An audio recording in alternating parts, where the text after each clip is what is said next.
Γεια σας συνάδελφοι, θα σας δείξω απόψε κάποια πράγματα στο Scratch που βοήθησαν και εμένα και πιστεύω να βοηθήσουν και εσάς. Εδώ κάτω έχει ένα βελάκι στην οθόνη μας και όταν το πατήσουμε βγαίνει αυτό το πλαίσιο μέσα στο οποίο μπορούμε να κατεβάσουμε δικές μας εντολές που έχουμε φτιάξει εμείς, δικά μας blog, και τα οποία μας ακολουθούν κάθε φορά που ετοιμάζουμε ένα καινούριο έργο στο Scratch, χωρίς να χρειάζεται να το ανασυνθέσουμε ξανά αυτό το blog. Ένα τέτοιο blog είναι αυτό που έχει τις εντολές να καθαρίσει το σκηνικό μας, το οποίο είναι πολύ εύκολο. Όταν πατηθεί το spacebar, καθάρισε τη σκηνή, έτσι, και σήκωσε την πένα και πήγαινε στη θέση 0. Τώρα εγώ άμα θα πατήσω το spacebar, θα καθαρίζει το σκηνικό. Κλείνουμε το σακίδιο και θα σας δείξω πώς μπορούμε να κάνουμε ένα δικό μας blog, παράδειγμα, για να φτιάξουμε κάποια γεωμετρικά σχήματα και να μην επαναλαμβάνουμε κάθε φορά πώς γίνεται ο κύκλος, το τρίγωνο, το τετράγωνο. Σαν τη φλοσούρτη. Θα πάμε εδώ άλλες εντολές. Θα δημιουργήσουμε ένα τετράγωνο εντολών που λέγεται φτιάξε γεωμετρικό σχήμα. Και έχουμε τις επιλογές να εισάγουμε ένα αριθμητικό δεδομένο, γιατί έτσι γίνονται συνήθως γεωμετρικά σχήματα, μέγεθος,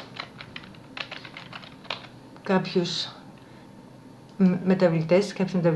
Επίσης, εδώ γίνεται η επεξεργασία με δεξί κλικ.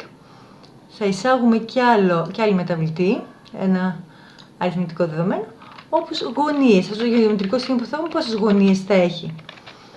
Ok. Και τώρα, εδώ κάτω, θα βάλουμε πώς θα χτίσουμε αυτό το γεωμετρικό σχήμα. Ας το αφήσουμε στην άκρη και ας δούμε πώς χτίζεται ένα γεωμετρικό σχήμα, έτσι. Ας πούμε, χρησιμοποιούμε την επανάληψη, ας πούμε ότι θέλουμε να χτίσουμε ένα τετράγωνο. Έχουμε κίνηση και έχουμε στροφή σε μοίρες. Κινούμαστε 4 φορές, επαναλαμβάνουμε μάλλον 4 φορές, κινούμαστε για να φαίνεται 100 βήματα και στρίβουμε 90 μοίρες σε ένα τετράγωνο.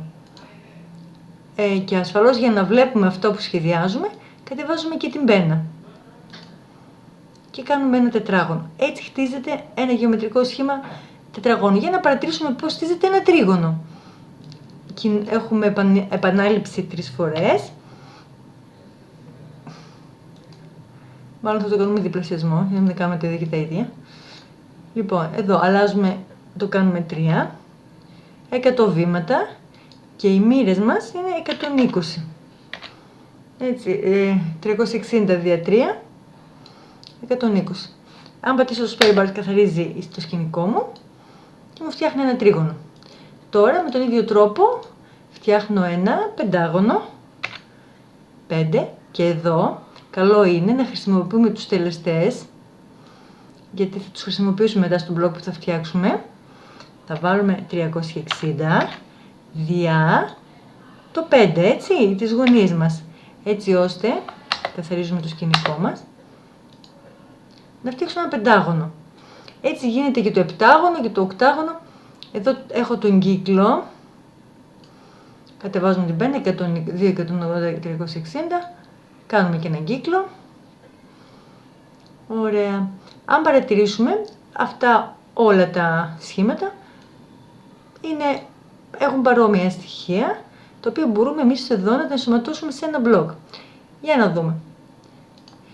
Επανάληψη και κίνηση, έτσι. Κίνηση και κίνηση. Έχουμε κάποιες μεταβλητές που θα χρησιμοποιήσουμε. Λοιπόν, εδώ να επαναλάβουμε πόσες φορές. Όσες συνήθως είναι οι γωνίες μας. Στο τετράγωνο 4 φορές, έτσι. Λοιπόν, και εδώ το μέγεθός μας, τόσο όσο μέγεθος πούμε εμείς. Ενώ στις γωνίες μας και στις μοίρες μας είπαμε θα χρησιμοποιήσουμε τους τελεστές, όπου πάντα θα είναι σε κάθε σχήμα που θα κάνουμε, βλέπουμε ότι είναι 360 διά τις γωνίες μας, έτσι. Και έτσι λοιπόν βγαίνει το γεωμετρικό σχήμα που θέλουμε. Πάμε εδώ πέρα και παίρνουμε το blog που μας έχει ετοιμάσει. Παίρνουμε και κατεβάζουμε και την πένα. Καθαρίζουμε το σκηνικό μας και λέμε τώρα, θέλω να μου φτιάξει ένα γεωμετρικό σχήμα που να έχει 7, όχι, που να έχει μέγεθος 100 ή 50, ας πούμε 50 είναι μικρούλι, 50, και να έχει 7 γωνίες, 7 πλευρές. Το επτάγωνο δηλαδή. Πολύ ωραία, μας το έχει φτιάξει. Θέλω τώρα, χωρίς να κάνω τίποτα άλλο, χωρίς να ξαναδημιουργήσω ξανά πώς γίνεται, δεν με ενδιαφέρει, θέλω να φτιάξω ένα μεγάλο σχήμα 100 βημάτων και να είναι οχτάγωνο. Έγινε και το οχτάγωνο. Θέλω εδώ στη μέση λοιπόν να μου δημιουργηθεί ένα τρίγωνο. Να έχει 3 και να είναι μέγεθος 50 βημάτων. Λοιπόν, και έτσι λοιπόν φτιάχνουμε ακόμα και τον κύκλο. Έτσι και τον κύκλο έχουμε δει πώς γίνεται. Ένα γεωμετρικό σχήμα είναι και αυτό.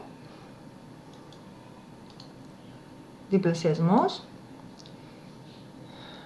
Θέλουμε εδώ να γίνει, είπαμε 2, 360 δια 180, εδώ θα γίνει.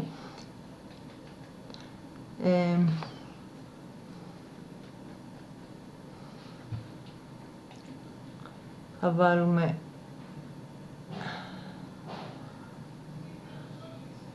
πόσες γωνίες είπαμε, έχουμε, δεν καθόλου. Θα βάλουμε 180, είναι καλά λέω, 180.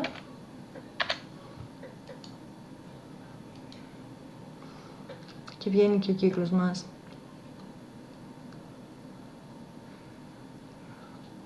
Λοιπόν, όπως το δώσαμε εκεί, έτσι. Γίνεται και με άλλο τρόπο βέβαια ο κύκλος. Τώρα εγώ τον έκανα έτσι. Λοιπόν, έχουμε ένα τυφλοσούρτι. Άμα πάρουμε τώρα και αποθηκεύσουμε και αυτό το μπλοκ και το έχουμε φτιάξει γεωμετρικό σχήμα, μια φορά θα το αποθηκεύσουμε και μετά θα το έχουμε. Εγώ το έχω ήδη εδώ. Φτιάξει κύκλο, το έχω έτοιμο. Έχω επίσης φτιάξει γεωμετρικό σχήμα. Να το έχω και το βγάζω κάθε φορά και δεν χρειάζεται να ψάχνω πώς γίνεται το τετράγωνο, το τρίγωνο. Τα έχω τυφλοσούρτι. Εύχομαι καλά έργα και καλή φώτιση ώστε να μπορείτε και εμάς να μας βοηθήσετε να φτιάξουμε επιτυχημένες κατασκευές. Καλό βράδυ!